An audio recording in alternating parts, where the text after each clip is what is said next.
Hey, buddy. Hi, guys. Well, from gorgeous and warmer ever Salt Lake City, Utah, It's Thank God I'm Atheist. the podcast. I'm Frank Feldman. And I'm Dan Beecher. And coming up today, Dan, we're going to be talking about heaven and hell, the carrot and the stick, Yeah. what makes Christians tick. It's the setup that makes it all work. And for Mormons did it entirely wrong.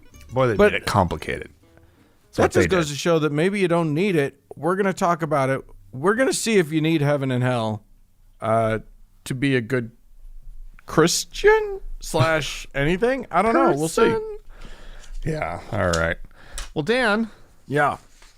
I've got just a hell of a story to start us off with. Oh, good. This has to do with the U.S. Conference of Catholic Bishops and the National Suicide Hotline. Oh Okay. dear. And I don't know. I'm going to let you guess. Do you think they supported the National Suicide Hotline, or do you think they actively worked in the background behind the scenes to undermine it and try to defeat it? Because it was an act of Congress that established it. I feel like we have to go with.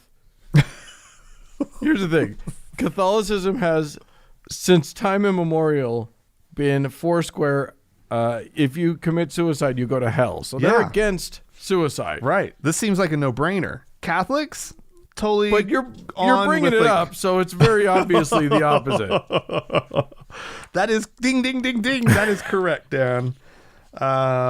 You get the prize. Wow. Yeah, they opposed it when it was being when the bill was being passed to establish it and provide funding and all of that kind of stuff. Well, because the hotline also provided resources to LGBTQ plus people. Right, of course. So they were like, well, I we don't think anybody should commit suicide, but maybe the queer kids. I'm on the fence about the gay kids. I don't know. Let me tell you, Dan. Yeah, this article actually talks to a professor of theology at Catholic University of America by the name of David Cloutier. And his take on why they would oppose this and why LGBTQ, suicide prevention being included in the bill, why that would be a problem for Catholic priests. He says the language LGBTQ conflates a set of categories that are different in kind. They are all different things. The very language isn't clear about what is included and what isn't included. I think the vagueness that is generated by the term leads the bishops to be wary about the ability of the law to make various kinds of distinctions that the bishops would want to be made, such as you were just saying which ones should actually kill themselves. Right? Like maybe we're okay with the gays and lesbians, but those, and I hate to say that for the sake of a joke, but those trans kids, yeah. We can let those go. But you know that's what they're thinking. Oh my God. It's like, here's the thing. If you need any parsing about which group should or shouldn't be included in the we don't want you to kill yourself group, you've got a problem. You are fucked up. Yeah. Like that is about as bad. Like that, they are telling on themselves in the worst way. The worst possible way. They are admitting to being genuinely awful people. Yeah. And certainly no followers of Jesus. Yeah. Because I gotta think, I've read a lot of the New Testament. That dude, this is the same guy that washes the feet of the unbeliever and, is extolling the virtues of the Samaritan who actually does something nice, which, there's a little bit of a backhanded compliment. Like, you guys, even a Samaritan can do a nice thing. I'm as surprised as you are. I know. But I gotta think that like Jesus would be like, you probably help everybody not kill themselves. Probably that's the right choice. Yeah. That's amazing. Well, we want to help people in crisis, but Right. Maybe not the over there. Yeah. Maybe, And in case you're wondering, it passed. There Good. is a toll-free national suicide hotline. Yes.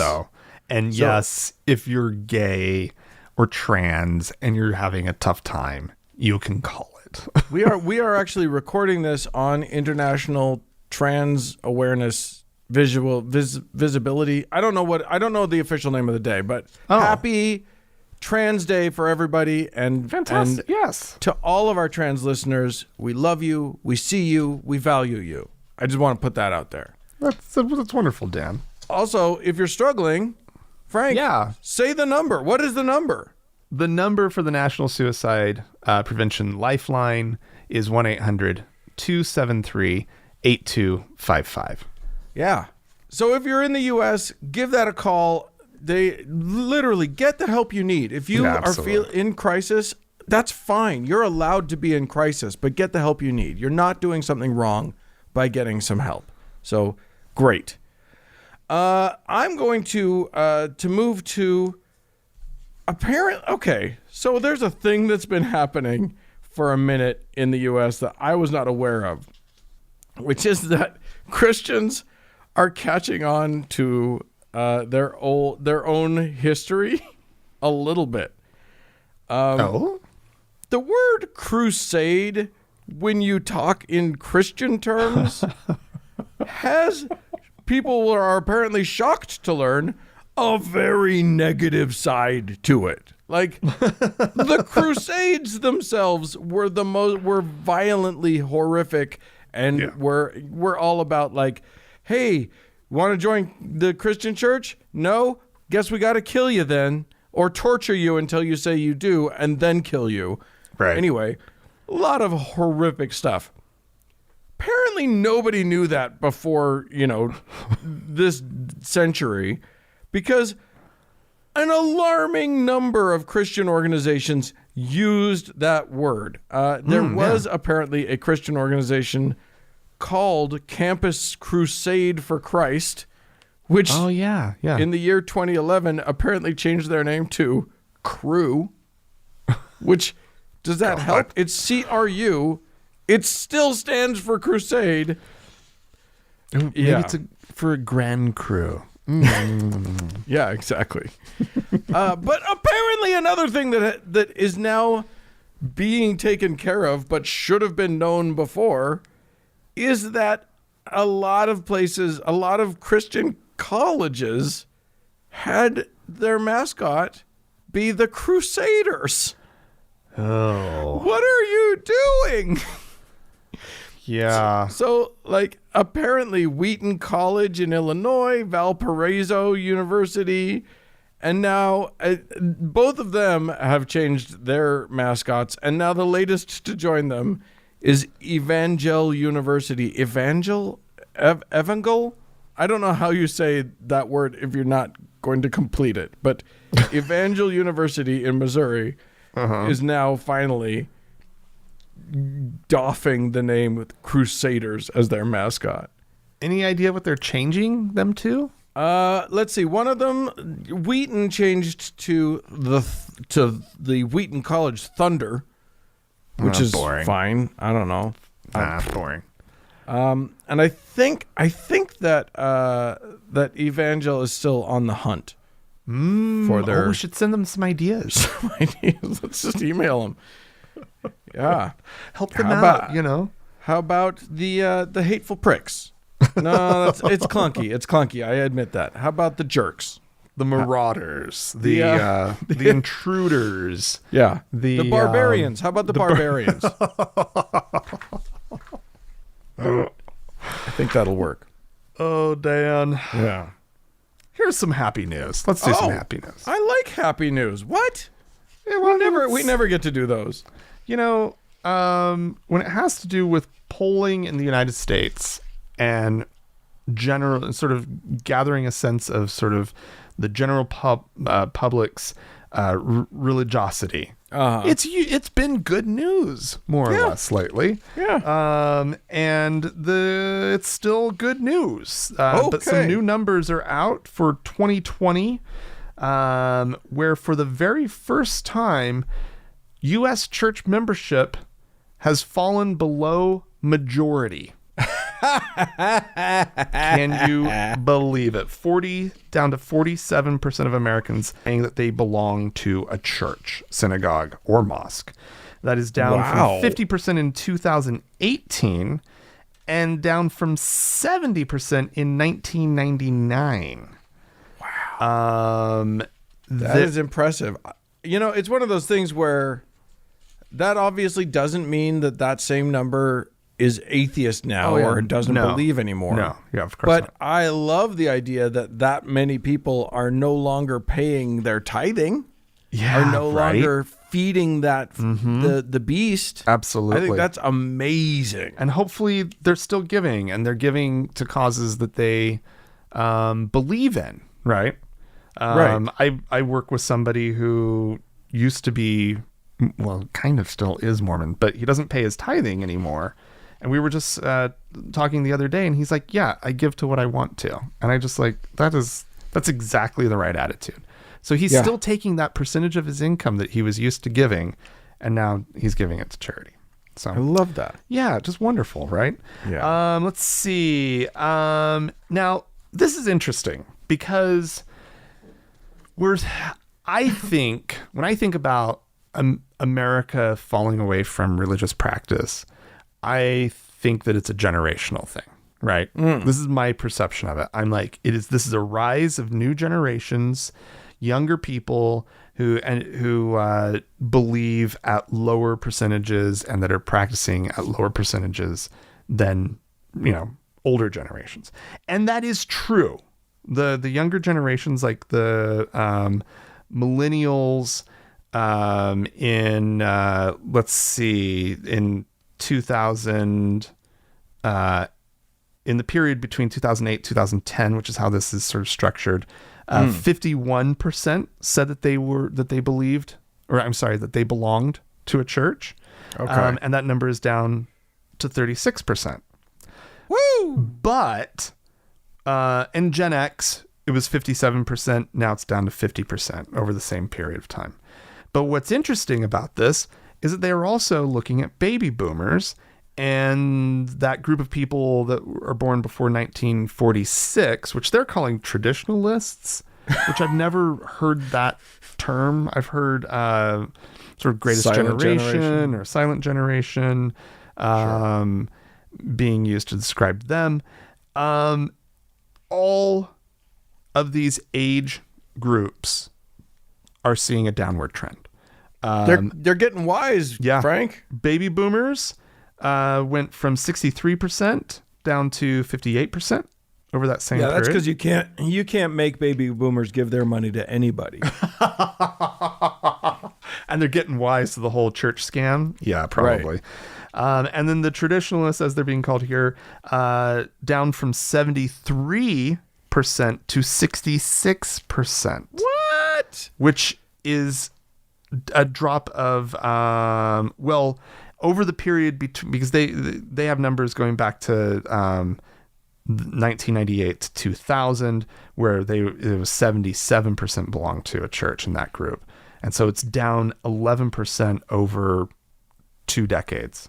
What this says to me is that the social stigma of not going to church is gone. Yeah. No, or is leaving. You know, maybe in parts of the Deep South, here in Utah, there are places where it's still very prevalent, but overall it's eroding. Yeah. And it's eroding fast. Yeah. And I am here for it. Well, it says to me that there were always a lot of people who went to church for just the social aspect, or just because they felt the pressure to. Yeah. It's absolutely wonderful. And then there's some other demographic breakdowns, if we want to just take a minute to go through those too. Now, all of these, it's a 20-year period. So basically we can say 1999 to 2019 right? So we Okay. can look at these two different sets of numbers. So women back 20 years ago belonged to churches at 73%, and that has dropped down to 53%. Men, it was 64% down to 46%, but that's only a drop of 18%. So go women. You're losing it quicker. And then You're saving us. still though, belonging to churches at a higher rate than men, but it's tapering off at a faster rate. Now this one blew my fucking mind.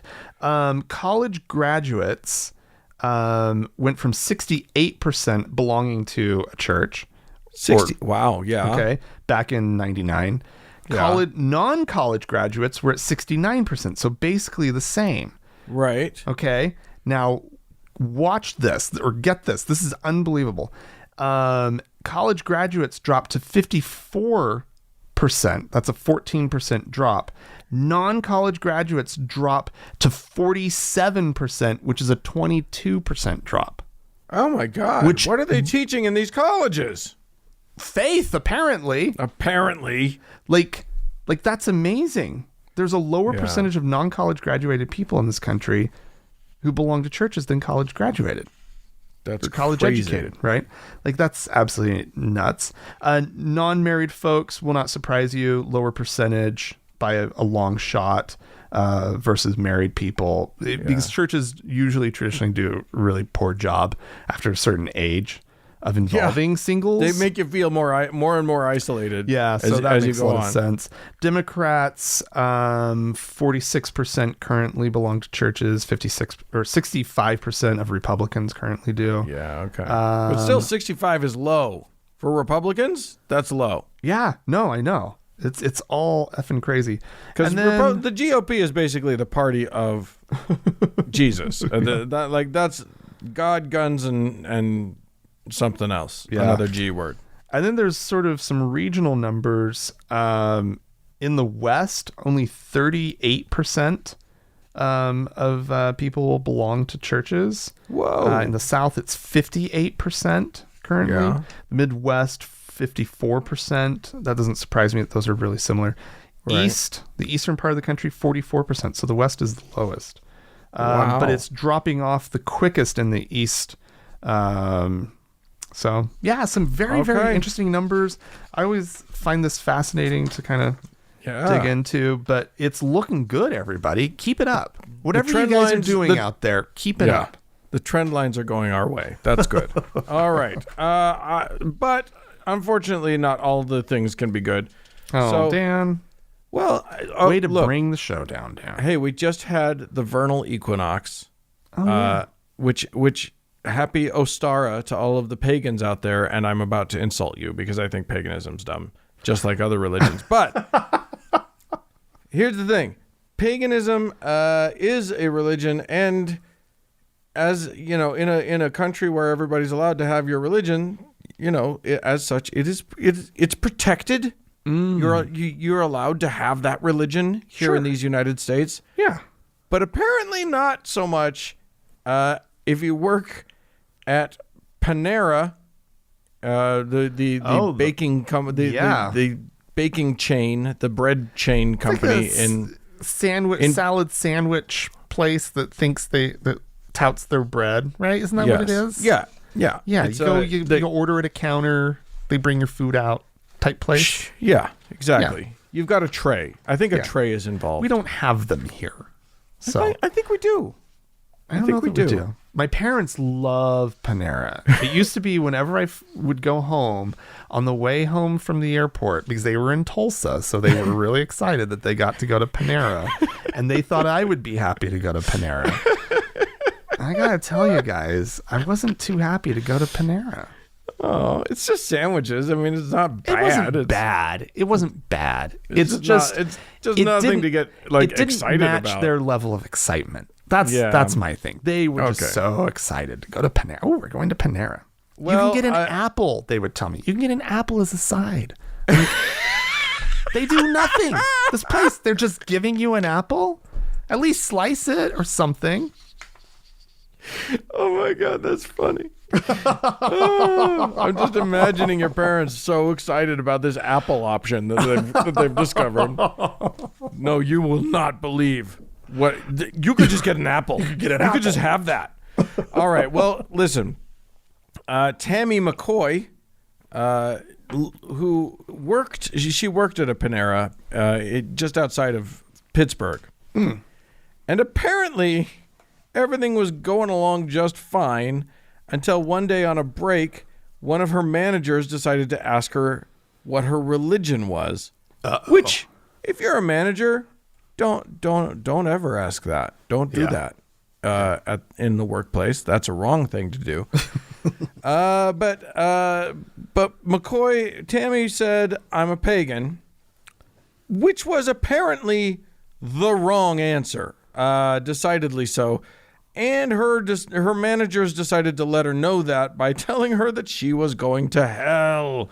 And then the other one sort of vociferously agreeing. And that's when the shit started. Apparently her hours were cut. No. And when she asked why, she was informed that she needed to find God. So we're giving you some time to do that. Yeah, We cut your hours so you have some more time to go find God. And literally they said, like, when you find Jesus, you'll be able to go back to your regular schedule. Like, what the fuck?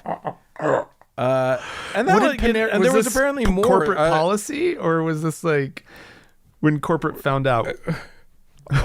She went to corporate. She went to corporate HR to say, hey, maybe not this.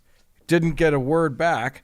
Oh, no. She apparently she just requested to be transferred to a different store. And apparently the district manager was like, no, we're probably going to fire you anyway. Oh, no. So she's suing, which is the right thing to do. Yeah. Get some of that Apple money. Get all the apples from that store. You, madam, are going to own their orchard. I hope so. She's suing under Title VII of the Civil Rights Act. Good. And hopefully, I wish her all the luck in the world. I don't think paganism's anything special. I think it's pretty stupid. But people have a right. But if you are a pagan, at the workplace, nobody gets to say you can't work. Nobody gets to say we're going to rob you of your livelihood. Yeah, no way. No, that's absolutely fucking ridiculous. Yeah. Apparently, she's being represented in part by the Lady Liberty League, which was founded in the 80s to defend people against the Satanic Panic, back when pagans were regularly accused of. Well, during the Satanic Panic, people were accused of horrible things, and usually it was child molestation, and usually they implanted memories into children. But that's a whole other kettle of worms. So yeah, wow. We'll talk about that some other time. Brutal. Okay. Yeah. Dan, over there in Arkansas. Nice Arkansas. We've been to Arkansas. Arkansas is a beautiful place. We had fun times. Their governor, Asa Hutchinson, he it's a good biblical name. Yeah, signed into law legislation this last week. He signed it into law. Legislation that allows doctors to refuse to treat someone because of religious or moral objections. Yeah. Now, of course, this is not a good thing. No, this is a terrible, stupid thing. Here's some scenarios that opponents came up with that would be completely plausible and legitimate scenarios. So, for example, let's say a transgender patient was needing inpatient care for an infection, but the healthcare workers were uncomfortable with the hormone treatments that person requires and making sure that that's getting to them, right? So what? Now they can just deny somebody their hormones because they don't like the person and who they are. They don't agree with that person's religiously agree. actual identity. What about grief counseling for a same-sex couple, right? Who may have just gone through something, but that grief counselor is a good Christian and just feels uncomfortable going over and helping them out. It could be used. The law could also be used to refuse to fill prescriptions for birth control. You know, that's real cool. The governor had this to say. I support this right of conscience so long as emergency care is exempted and conscience objection cannot be used to deny general health service to any class of people. You just signed a law that can deny general health service to classes of people. Now get this. That's literally what you just signed. Now get this. He goes on. He says, most importantly, the federal laws that prohibit discrimination on the basis of race, sex, gender, and national origin continue to apply to the delivery of healthcare services. So wait. I don't know enough about legal stuff here. If the federal law is providing appropriate protections, then why does this matter? Why does this matter? Yeah, did they just pass an illegal law that's just going to have to now go hit the courts that sounds exactly like what they did. This is probably one of those little test balloon things to try to see what legal havoc they can cause to run up to the Supreme Court. It was not popular except among, and this right here has to change. How do legislatures end up with crazy numbers of rabid, hateful Republicans who will pass these kind of laws when the general population is kind of just like, oh, I don't care? And on top of it, things like the state chamber of commerce, which chambers of commerce are usually very conservative organizations, right? Opposed the measure, saying that it sends the wrong message about Arkansas, right? They're pro-business. They understand it. They get it. The best thing you can do is just have an open society, be welcoming, get the best recruits for your companies, right? And just don't care about these dumb issues. Yeah. That by and large, Americans don't care about these issues, right? Americans are give them health care. The vast majority of Americans support the mandating that everybody gets good care. Yes. It's insane. It's insane. They're just literally the Christianity of America has gone off its nut. Yeah. It is insane. And the thing is, and you know what? I know that American Christianity right now is really damaging and harmful to a lot of people. But I kind of don't want them to change. I want them to keep alienating people. I want them to keep being... I don't want them to keep being dicks because people get hurt. But the fact of the matter is they're revealing to everyone who they really are. Yeah, literally. And people are looking at it and they're saying, I don't want to have anything to do with that. Yeah, because everybody keeps getting a gay kid or a gay nephew or a trans uncle or a whatever. Yeah, right. And suddenly they're dealing with a good person in their lives who happens to be what is being demonized. And it's just, it's going to ruin them. It's ruining them. You talked about the numbers. Yeah. Well, finally, I'm going to talk about a Christian school that has made an apology. Oh, thank God. At Lee University there in Tennessee has issued some very strongly worded apologetic statements. They are not in the correct direction. Unfortunately. So what seems to have happened is that the head of a group called Center for Faith, Sexuality, and Gender in Iowa.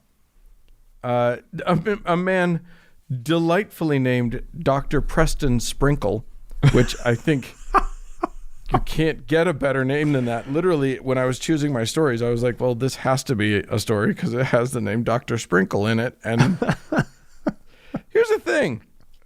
Dr. Sprinkle is apparently, he's Christian and, very committed to his faith. But his talk at Lee University included the idea that maybe it's okay to be kind to LGBTQ people. Maybe compassion, just maybe. even if you don't believe that what they're doing is right, maybe compassion for them is okay. Compassion. That's what I feel like I need from Christians is compassion. It's a start. It's something.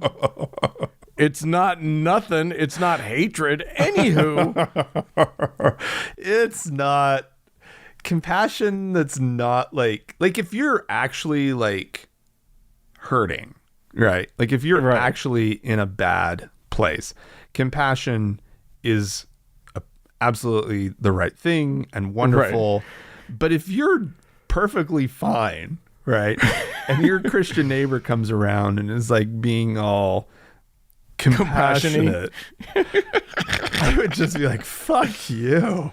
Please go away now. I get that. That makes sense to me. Anyway, what he was doing was not preaching apparently the appropriate amount of hatred. Oh, no. Because Lee flipped the fuck out.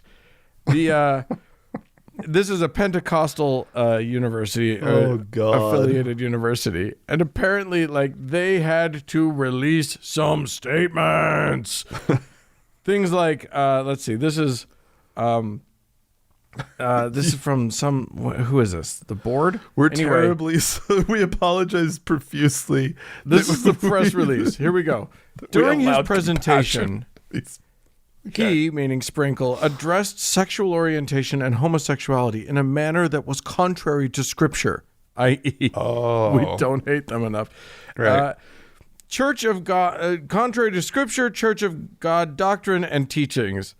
The International Executive Committee has shared directly their concerns with Dr. Mark Walker and the leaders of Lee University. Oh, yeah. They go on a little later to say, the beliefs and commitments of the Church of God are our non-negotiables and should be clearly taught based upon the authority of Scripture. We don't pick and choose at all. We are non-negotiable. Oh, my God. Then that Mark Walker that they talked about, who's the president of the university, sent out a letter basically as an apology for it, saying, quote, Dr. Sprinkle's articulation of repentance was somewhat ambiguous, and I affirm that Lee's position on repentance is that we have all sinned and come short of God's glory, etc., yada, yada, yada, until we consider chapel a sacred responsibility, so much so that on those occasions when our invited chapel speakers miss the mark, we want to bring better clarity and understanding. Oh, they're just doing their duty. Yeah, they just need to. They just need to make sure. I love this part, and this is the best kicker of it all. If I claim to truly love you, and I know that what you're entering into, the choices you're making, are going to bring hurt and harm and damage to your life, but I don't warn you or tell you, I don't really love you. Oh, God. It's love, Frank. He's loving you. Then don't love me. Please, let's go back to that hate thing, because the hate sounded a little bit better. Yeah. It's also indistinguishable from your love. Your love and your hate are literally indistinguishable. The Venn diagram of actions you take when you love a gay person and actions you take when you hate a gay person are a circle. Oh my God. Yeah.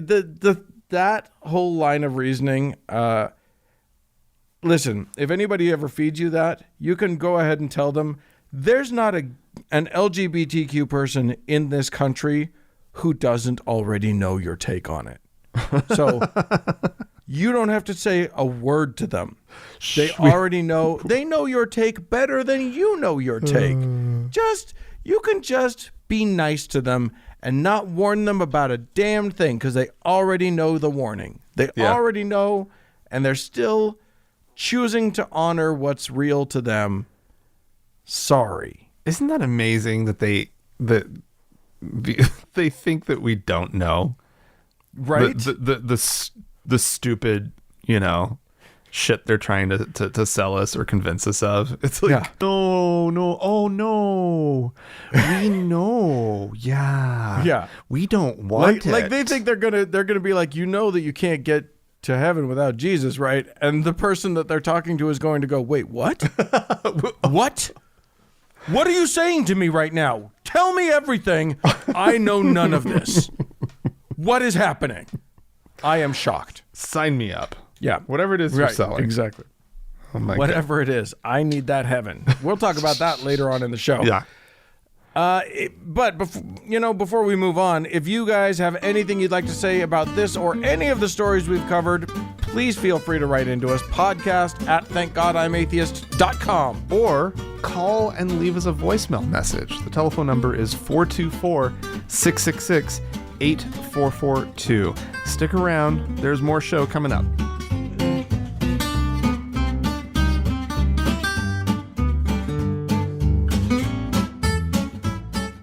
Hey, Dan. Yeah. Now's the time in the show where we like to listen to a little clippy of some asshole religious person. When we allow some total dickhead to have their say, and then we make fun of them. And this dickhead, today's dickhead, is a guy named Robin Bullock, who looks like I don't know how to describe him. He's in a leather jacket, so he's cool. And he's got long hair, so he's rebellious. Yeah. But his long hair is like, I don't even know how to describe. He's got bangs, and the rest is swept back. It's kind of a Karen look, really. He looks like the nurse on ER, the first season of ER. If you took motorcycle Karen, threw a beard on her, that's just let that be the visual. Okay, whatever you just came up with, that's your visual. And motorcycle Karen has something to say about. She's going to give us a lesson on history. We'll just leave it at that. But what the Ides of March is, it's the middle of the month. It's the middle of March. It's the 15th of March. That's the Ides of March. And on that day, the most famous thing that happened on the Ides of March is Julius Caesar was killed. The military took him down on the Ides of March. And on March 15th, on the Ides of March, this is when it coincides with us. And if you'll notice, after the Ides of March on the 15th, when Joe Biden started up those steps, this was 5 days, I think, later. It was 5 days after the Ides of March. I believe it was. Right after that came, because that time filled a time. It filled one of those squares. What is the Ides of March? Did you know on the 15th of March it was there that Hitler told the leader of Czechoslovakia, we're invading you. And right after that meeting, it had such an impact, the man had a heart attack and died. So on the Ides of March. Now the Ides of March is the 74th day of the Roman calendar. And it coincides with the 15th day of March here. Now, it was marked by several religious services, and it was notable for the Romans, listen to this, as a deadline date for settling affairs or settling debts. It was the day for settling debts. on the Ides of March. Finalities came on the Ides of March. And it's like we were talking that day. On the 15th of March, it filled a time that is famous. There's a lot of things happened. You can look up what's happened on the 15th of March. But it was when that came in the earth and the military took Julius Caesar's power from him. He was a tyrant. He was a tyrant. And I believe, just like you and I were talking about, I believe on the 15th of March, a power came into the earth to remove tyrants from their seats of authority. And a few days after that, you saw Biden fall trying to get up to Air Force One, and he couldn't get up there. He finally had to just grab each side and run. The first time it was a little stumble. The second one was a bigger stumble. And the third one, he fell all the way down. He's finished. He's done. Oh, my God. The amount of hay that people are trying to make from an old man tripping as he went up the stairs has been amazing. I mean, yeah, he tripped 3 times, which is a little bit like, come on, man, get a grip. But he did have a grip. Did you see the grip he had on that handrail? Well, afterwards, yeah. It's the just only so reason stupid. he didn't go all the way down the thing.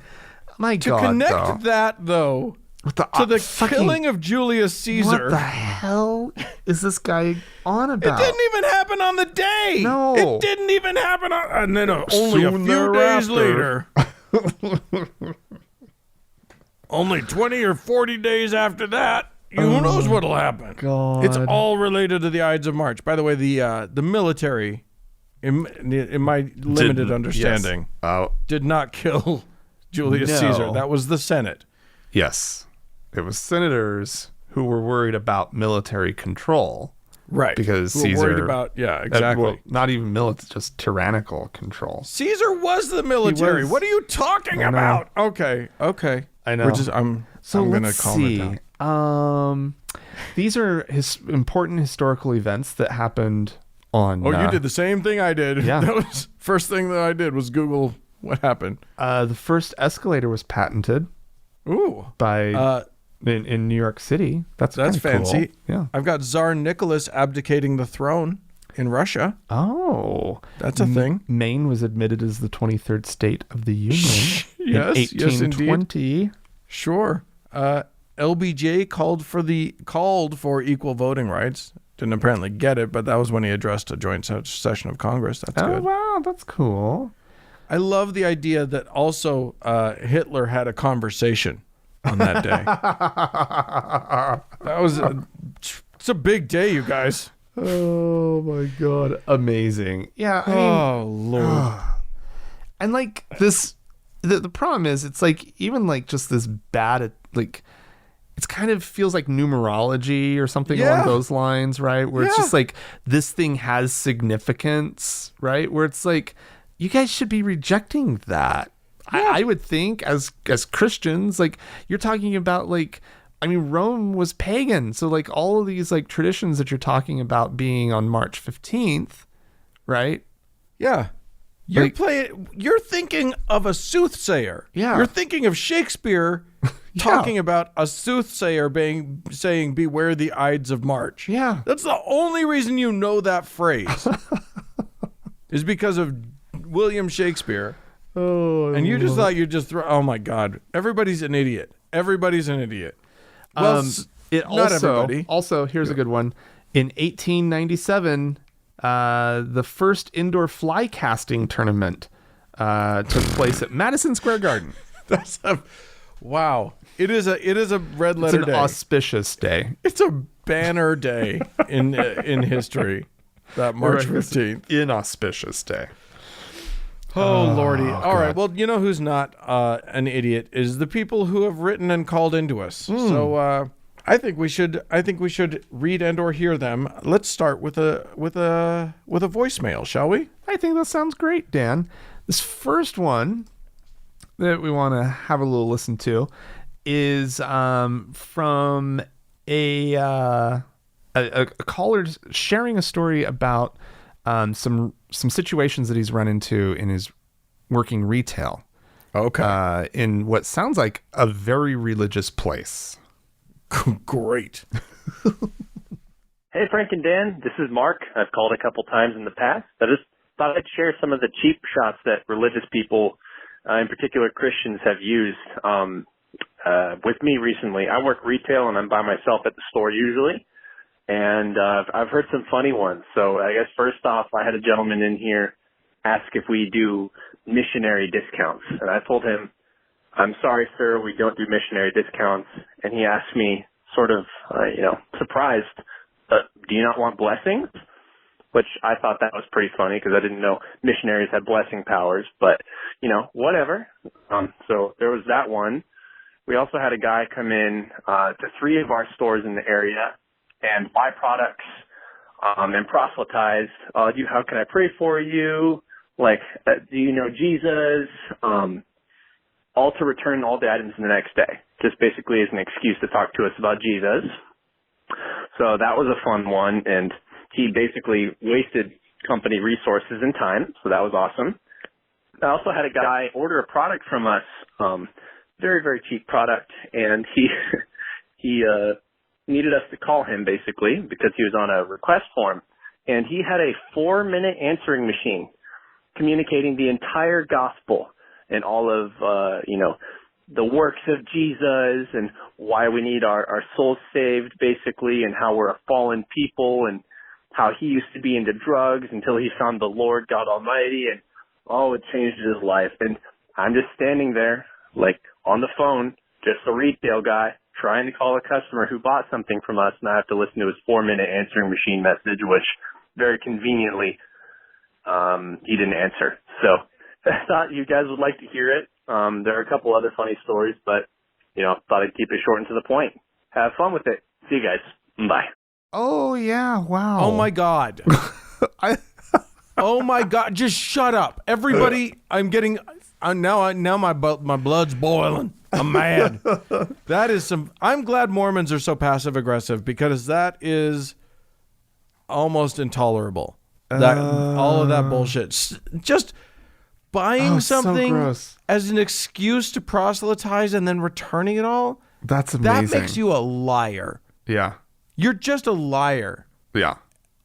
There's no way. And listen. And that poor, I just just holding somebody captive while you're sitting there, like they don't want to hear your nonsense. Oh, let me tell you something. You know what? Send me that guy's voicemail. Send me his phone number, because I am going to tell him no one will join your church if you make them listen to this. Boring people into joining into your belief system is a bad idea. Yeah. Well, what it says to me is that whatever way they stumbled into like religion, right? It must be something similar, right? Like, it must just be some weird chance happening where somebody said something and they're like, excuse me, what? Right? Because why else would they think that these tactics work? No, that's the thing. They don't. First of all, I think a lot of these people are just trying something. They think they've got the bread. They're looking at the world and they're like, yeah, all the standard tactics don't work. I'm going to try something. I'm going to try it. I'm going to innovate. Knocking on doors. Yeah.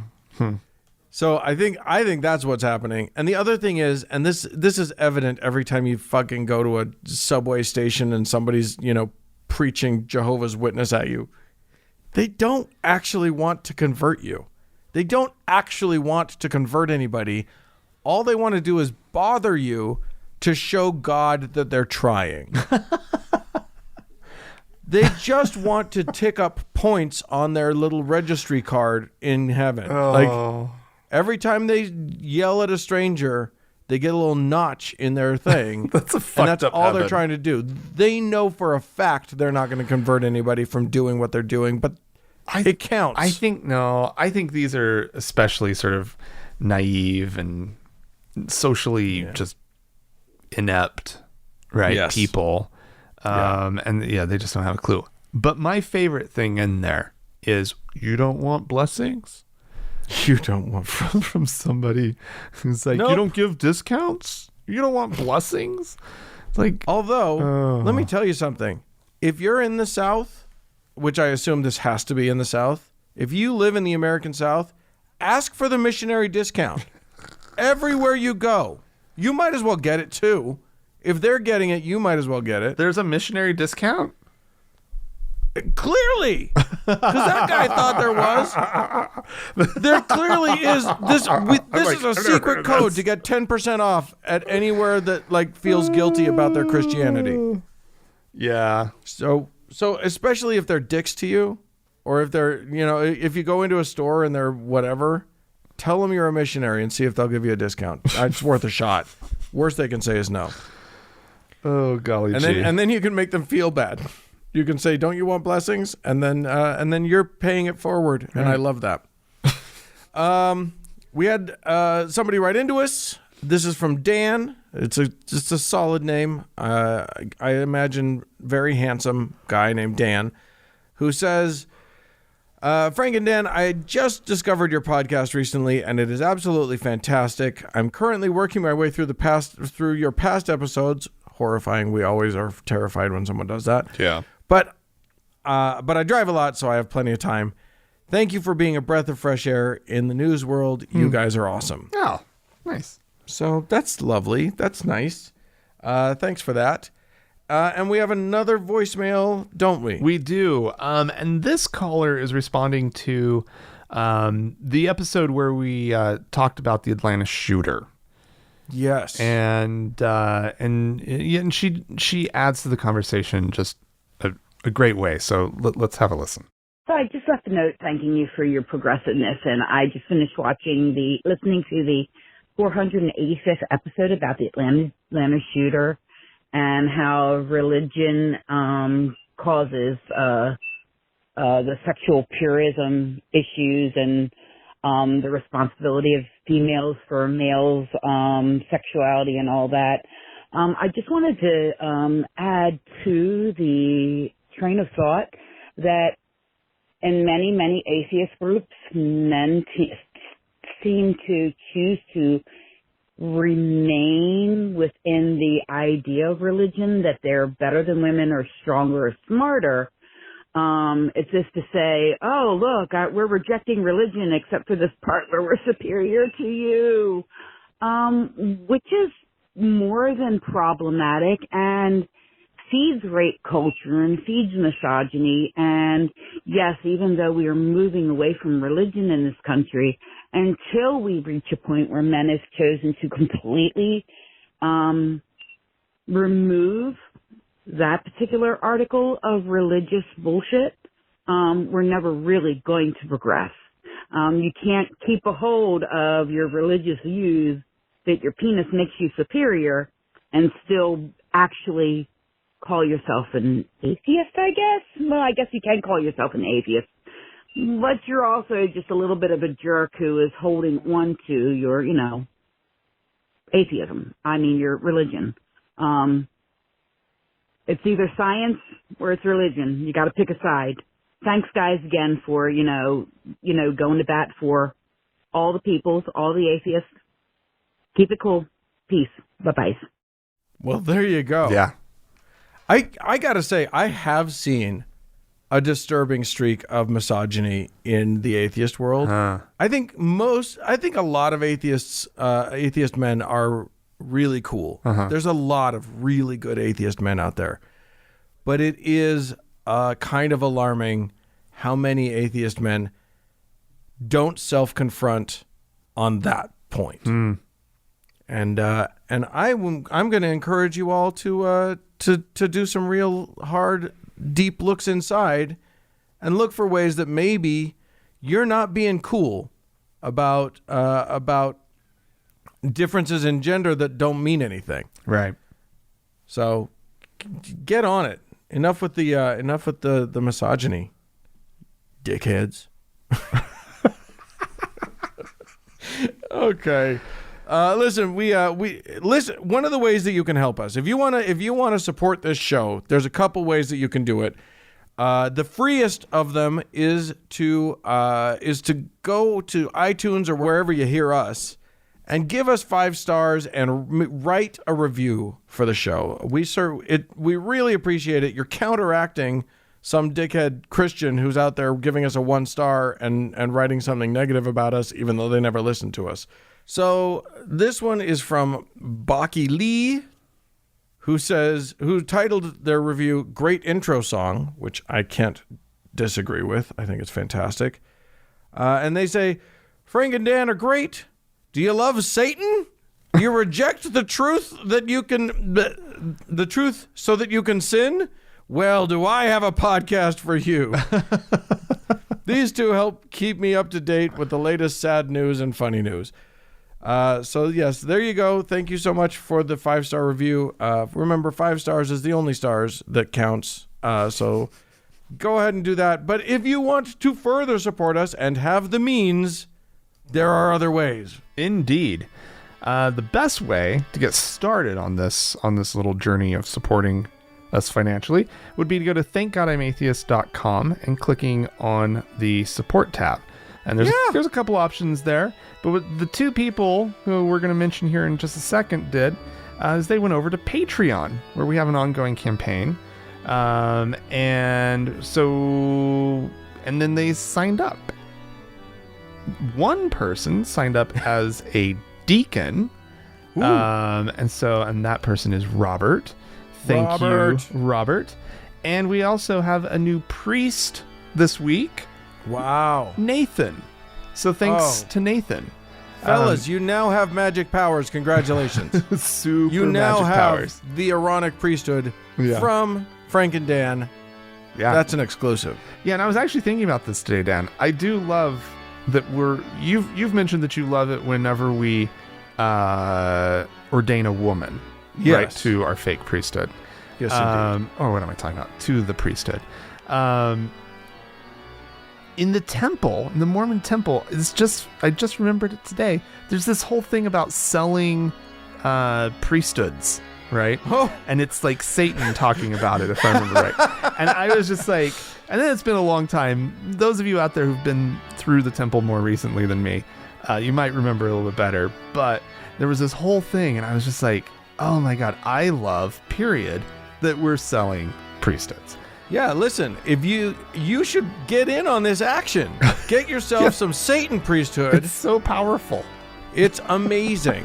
And literally, we are imbuing you with every bit as much magic power as the Mormons themselves imbue on their people. On their 12-year-olds. So enjoy that. Thank you guys so much for your support. Go to thankgodimatheist.com and support us. We really appreciate it. And as always, we need to thank our top donor, Dan. Oh, yeah. Our Lord and Savior, Austin! Austin!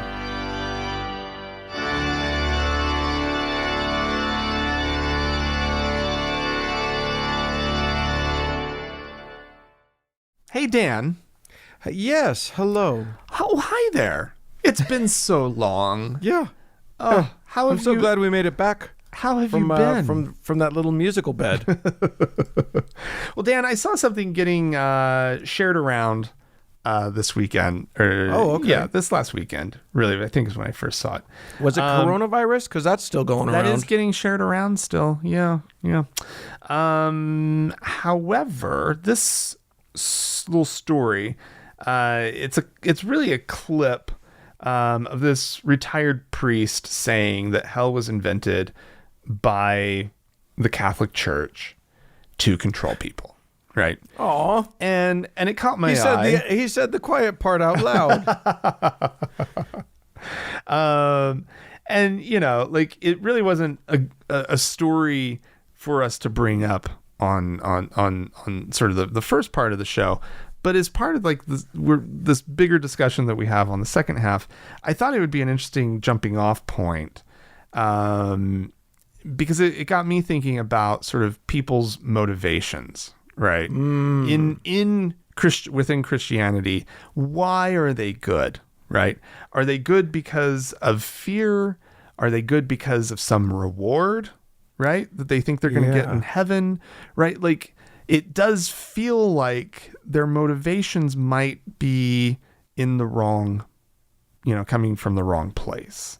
And that it maybe could slightly explain Christianity's ability to kind of just create bad people, right? And the kind of people you don't want to spend too much time around because their motivations are all wrong, right? Right. And to be clear, if you have a 4-minute voicemail message that's all about Jesus that you make people sit through to leave you a message, you're a bad person. It makes you a bad person. makes you somebody that other people don't want to spend time with or be around, right? And you're going to hell also. And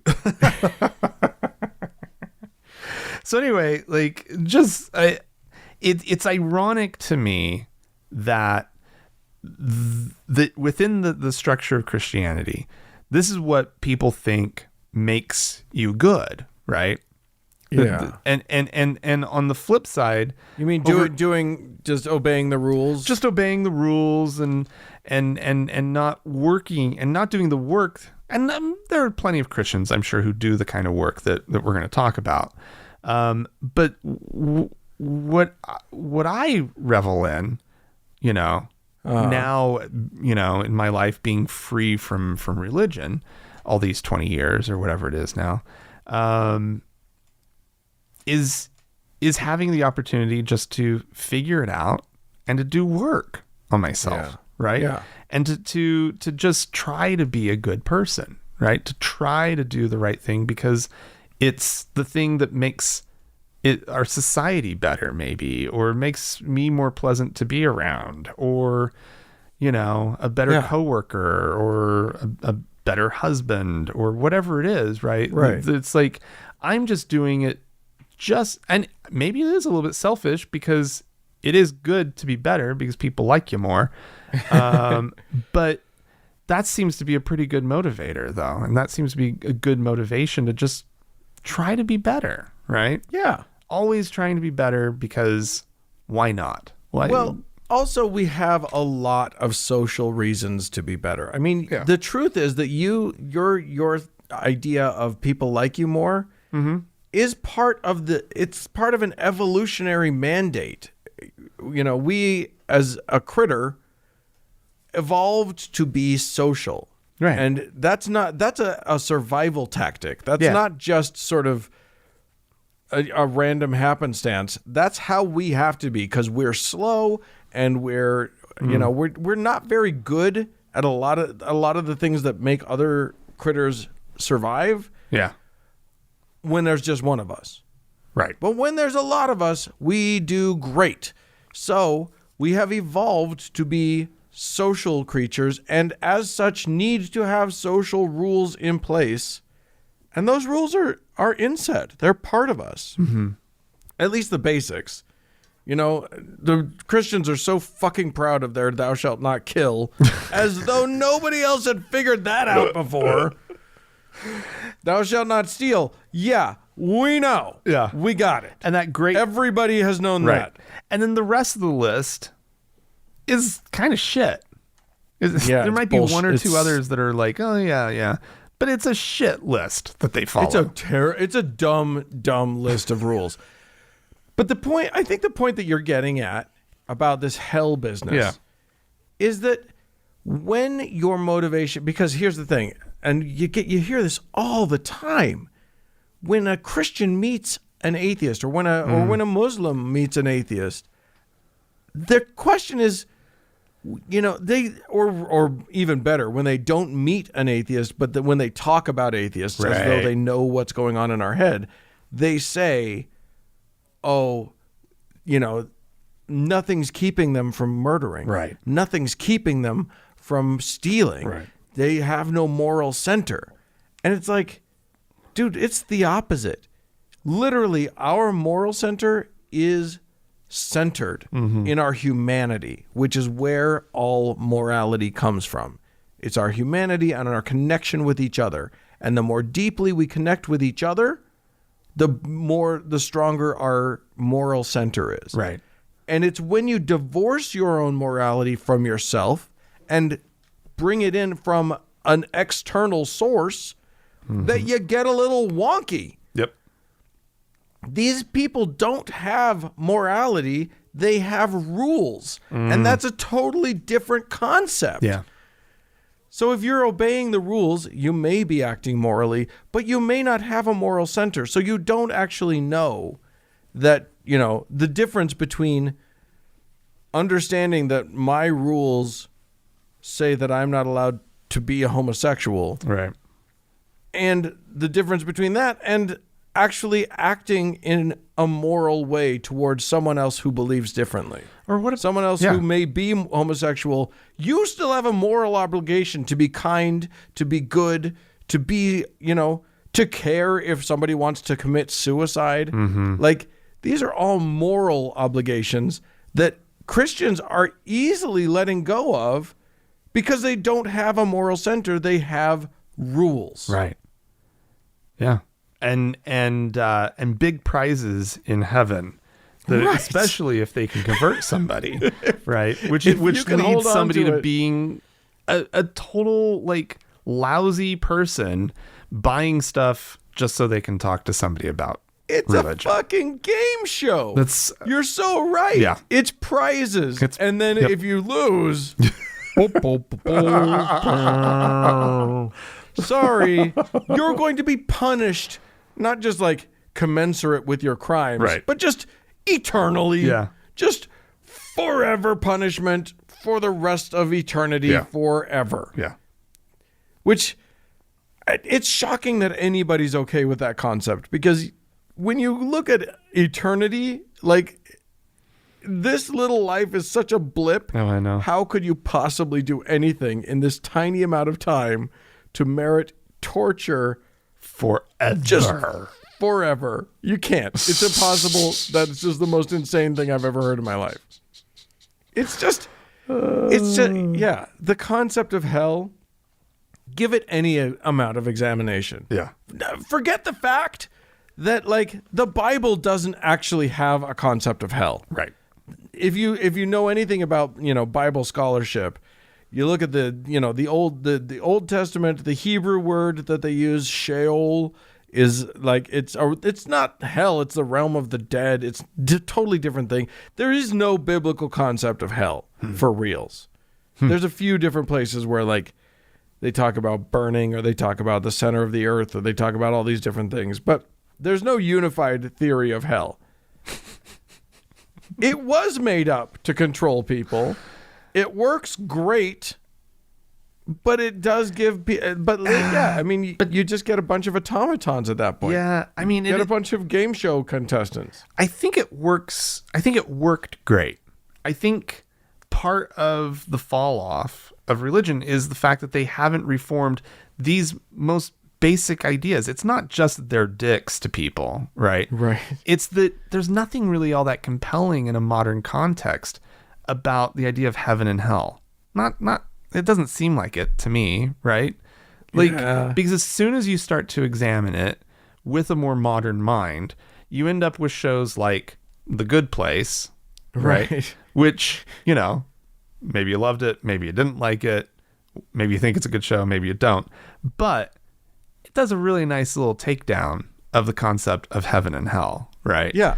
And they're nonsensical at their core. Yeah. Both of those concepts, heaven and hell, you can't imagine a one of them that makes sense. Yeah. So all you have to do is pursue it, spend a little to time, any kind of logical conclusion, and it won't make any sense. Exactly. Ever. And so it needs to be redesigned. That's the premise of the show. But anyway,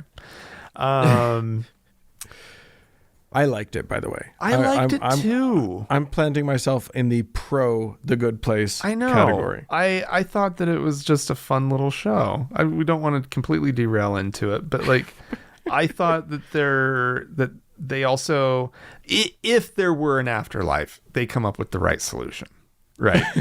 Because you can't have eternity. You just can't. No. Eternity doesn't work. and they come up with a fairly elegant solution to it, I thought. But anyway, There you go. all right, no spoilers there. Yeah, exactly. I do recommend going out and watching it if you haven't. It's a fun show. Sure. It's a goofy show too, so brace yourself for that. Yeah, exactly. Well, any show that can make me like Ted Danson again, that's amazing. There you go. Well done, Ted. You're back. Listen, if you guys would like to explain to us a hell that makes sense in your brain or a heaven that makes sense in your brain, or if you'd just like to shit on Ted Danson, you can write to us, podcast@thankgodimatheist.com. Or call and leave us a voicemail message. The telephone number is 424-666-8442. Yeah, go to the Facebook page, facebook.com/TGIAtheist. Click the like button. And if you'd like to join the TGIA members only lounge, go to thankgodimatheist.com/members only, and it will take you to where you need to go. Hey, thanks so much to the Red Rock Hot Club for the use of their fine music. And a big thanks to Gordon Johnston for the use of his music. And thanks to all of you friends for tuning in. We sure do appreciate you. Bye-bye.